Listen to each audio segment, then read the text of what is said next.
Au moment où Régis va entrer en scène, le metteur en scène derrière le rideau lui lance « Essaye de te surpasser ». Et là, ça le trouble. C'est bizarre comme phrase, se surpasser. Et là, il se retrouve devant le public, c'est plus son texte, et au lieu de s'étaler, il arrive avec une superbe incroyable à faire une improvisation gestuelle.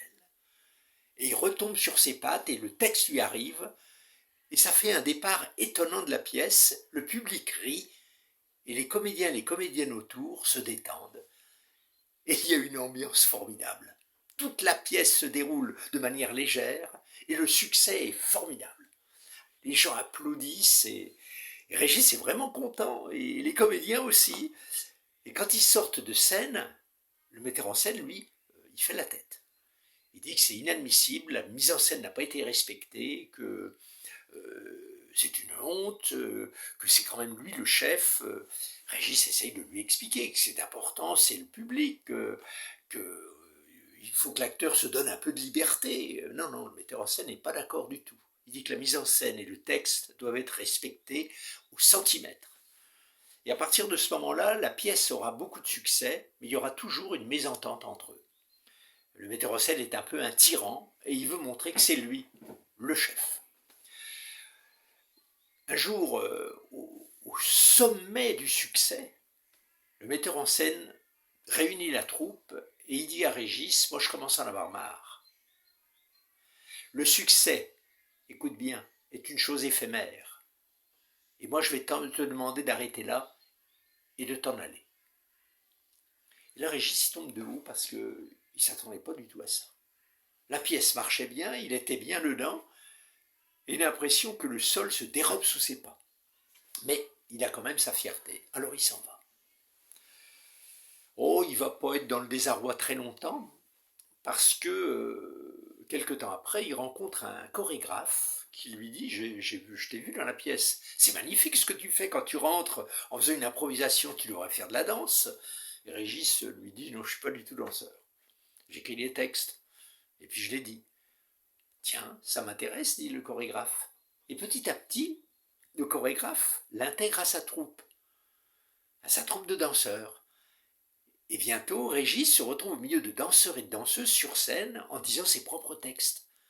Et ça fait un spectacle assez étonnant, pas banal du tout, et ça marche. Ça marche du feu de Dieu.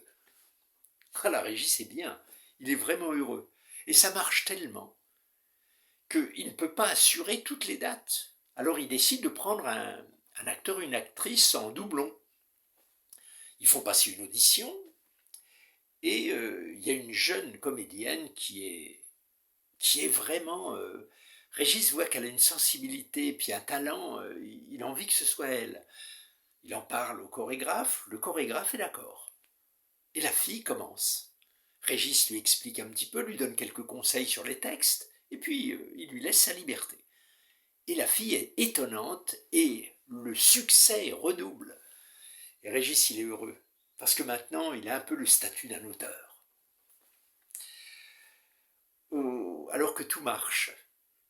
Un matin, il se lève péniblement, et le téléphone sonne, après le réveil, il va décrocher, et il tombe sur le fiancé de cette jeune comédienne. Le fiancé bredouillant, il n'arrive pas à parler, et Régis finit par comprendre que l'actrice est morte. Il ne sait pas quoi dire, il prend le numéro, il dit qu'il rappellera, et il raccroche désemparé.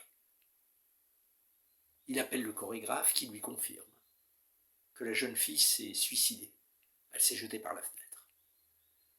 Et à partir de ce moment-là, Régis, il a l'impression que c'est de sa faute, que c'est à cause de ses textes. Elle n'a pas dû supporter, ça a dû trop la troubler. Et notamment cette histoire de rat. C'est l'histoire d'une fille qui est suivie par un rat dans la ville, un soir. Et puis elle rentre chez elle et le rat la suit. Il monte les escaliers. Il s'introduit chez elle et à partir de ce moment-là, ils vont vivre à deux.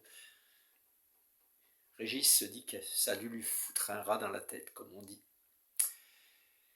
Et il en est tellement accablé qu'il se met à boire.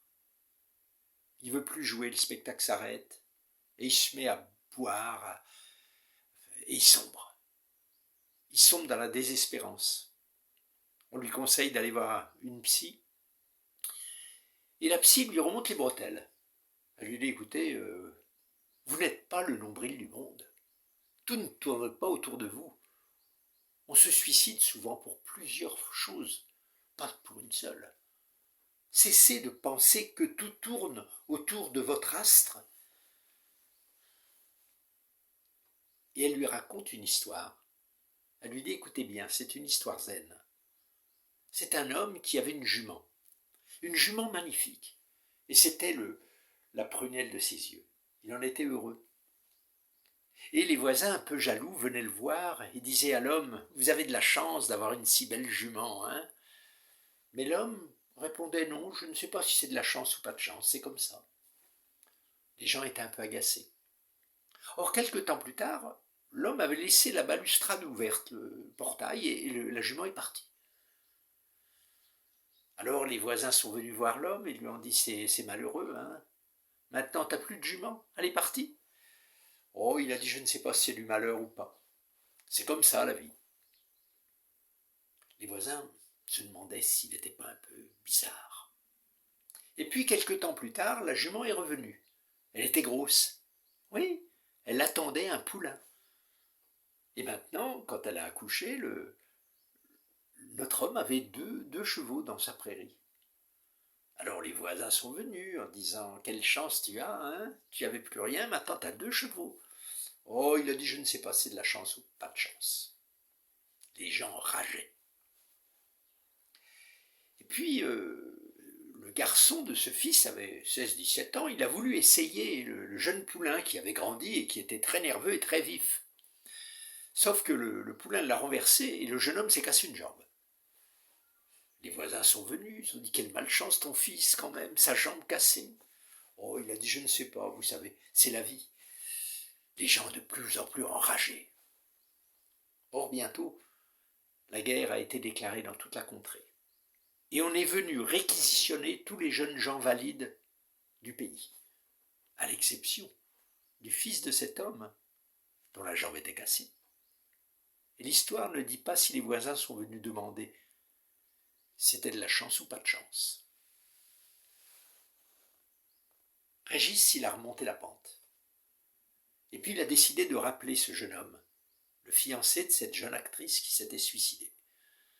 Ils se sont rencontrés et le jeune homme lui a dit que c'était de sa faute à lui, que c'était une histoire d'amour et qu'il n'avait pas été à la hauteur. Une histoire de désamour, quoi. Régis lui a dit qu'il ne fallait pas qu'il pense ça. Il a essayé de le déculpabiliser, lui a dit que quand on se suicidait, ce n'était pas seulement pour une seule raison. Et il lui a remonté un peu le moral, et puis ils sont devenus amis. Et comme l'autre jouait de la clarinette, bientôt ils se sont mis à mélanger leur art. Régis disait des textes et l'autre faisait de la clarinette. Et ils se sont mis à monter un spectacle qui a marché vraiment bien. Ça marchait tellement bien qu'on leur a proposé de faire une création sur le thème de Don Quichotte, une commande. Régis a accepté tout de suite parce que Don Quichotte, ça avait une résonance pour lui, importante. Ils ont commencé à travailler, et puis là, il y a un désaccord qui s'est fait jour entre eux. Régis voulait que la musique soit un peu le Sancho Panza du spectacle, et puis le texte, le Don Quichotte, un peu l'absurde et l'imaginaire. Mais le musicien n'était pas d'accord, il disait que les choses devaient être plus mêlées, et il disait même qu'il n'y avait pas de raison que la musique soit subordonnée à la littérature. Et ça a constitué un désaccord entre eux, et ils ont monté quand même le spectacle, qui a un peu marché, mais visiblement quelque chose était fêlé entre eux. Et Régis, encore cette fois-ci, s'est senti un peu désemparé. Il s'est retrouvé tout seul et il a pensé à cette phrase que lui avait dit le metteur en scène, le succès est éphémère. Il s'est dit, si le succès est éphémère, alors l'échec est peut-être aussi éphémère. Or, quelque temps plus tard, il a rencontré un gars dans un stage d'improvisation. Et ce gars était tellement féru d'improvisation qu'il a proposé à Régis d'improviser dans sa troupe d'improvisateurs. Régis a accepté. Il renouait avec ses premières amours de l'improvisation. Ils se sont mis à faire des spectacles, ils étaient déguisés, habillés en costume du 18e, et ils ont commencé à improviser, ça a vraiment marché, mais Régis n'était jamais vraiment content. Il y avait l'impression des fois qu'il était nul, puis des fois c'était brillant, puis des fois c'était un autre qui était meilleur, et le metteur en scène lui a expliqué que c'était ça l'important, c'était le spectacle, c'était pas lui. Que c'est comme ça, c'est l'impro, c'est comme la vie. Des fois il y a des hauts, des fois il y a des bas. Mais que c'est important, c'est la générosité, que le public sente. Que ce qui est important, c'est d'être avec lui, en train de vivre un moment exceptionnel. Régis a beaucoup appris. Il a gagné en maturité, il a compris plein de choses sur la vie, à travers l'improvisation. Et un jour, il a décidé de monter un spectacle tout seul, d'improvisation. Et quand il est entré en scène ce soir-là, il ne savait rien. Il savait simplement qu'il fallait cultiver la générosité, le bonheur d'être là avec le public et l'émotion du moment. Et que le reste était aléatoire. Alors il a regardé son public, puis il a commencé en lui donnant la parole. Est-ce que c'est l'histoire d'un homme ou d'une femme? Il y a une femme qui a crié « Une femme, très bien. Comment elle s'appelle? Régine. Bien. Régine, c'est une femme qui a tout quitté, sur un coup de tête. Elle a voulu changer de vie. Alors un jour, elle s'en est allée. Où est-ce qu'elle est partie? Quelqu'un a dit en Algérie. D'accord. Quelle ville? Oran. Régine s'est retrouvée à Oran. Elle a marché dans les rues, elle ne connaissait pas cette très belle ville.